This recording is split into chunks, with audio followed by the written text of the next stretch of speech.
And so I put a crust or two in my pocket, left behind all weapons but my dagger, and took to the woods in the grey morning. I'd been plugging away for many hours when there came a sound that I'd never heard the like of in my born days.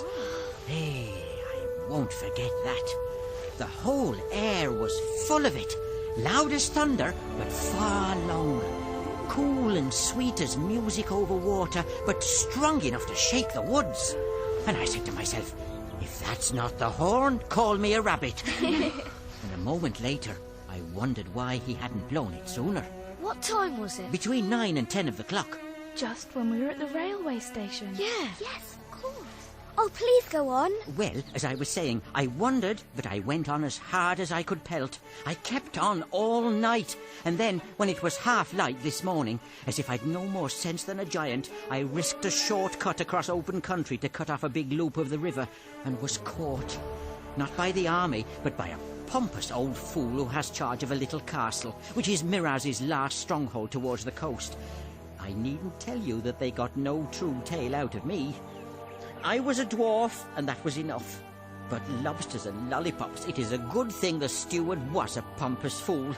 Anyone else would have run me through there and then, but nothing would do for him short of a grand execution, sending me down to the ghosts in the full ceremonial way.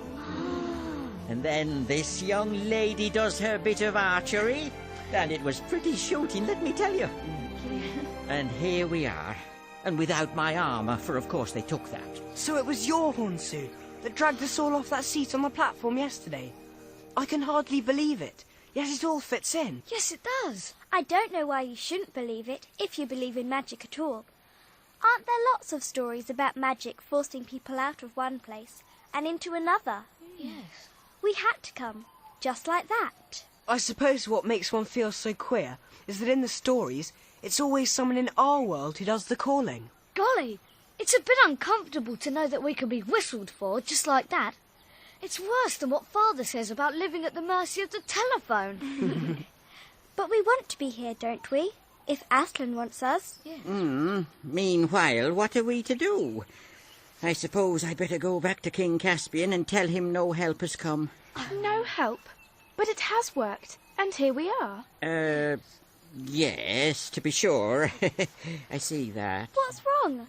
Don't you understand who we are? I suppose you are the 4 children out of the old stories, and I'm very glad to meet you, of course, but no offence? Oh, do get on and say whatever you're going to say. Well, then, you know, the King and Truffle Hunter and Dr. Cornelius are expecting, well, if you see what I mean, help.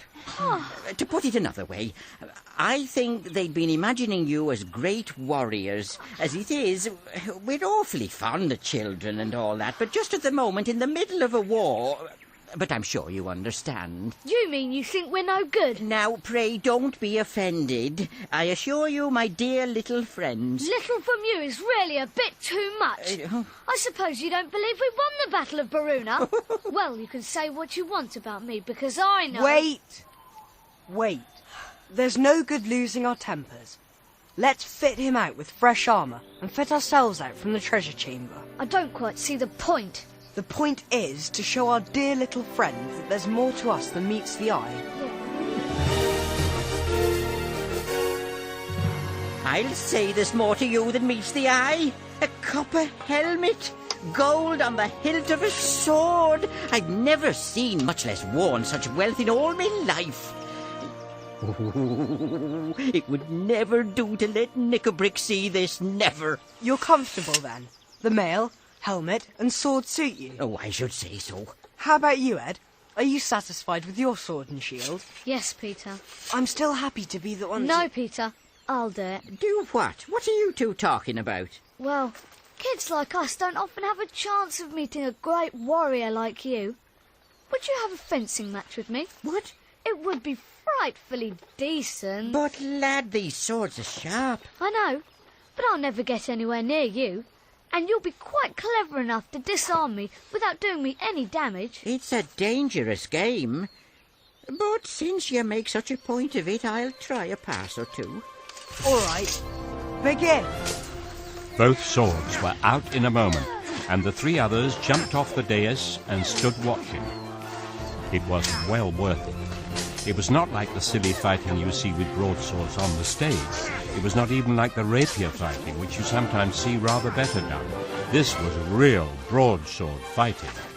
I don't think Edmund would have had a chance against Trumpkin if he'd fought 24 hours earlier. But the heir of Narnia had been working upon him ever since they arrived on the island. And all his old battles came back to him, and his arms and fingers remembered their old skill. He was King Edmund once more. And then, so quickly that no one could quite see how it happened, Edmund flashed his sword round with a peculiar twist. The dwarf's sword flew out of his grip, and Trumpkin cried out. Oh, kettles and cobblestone.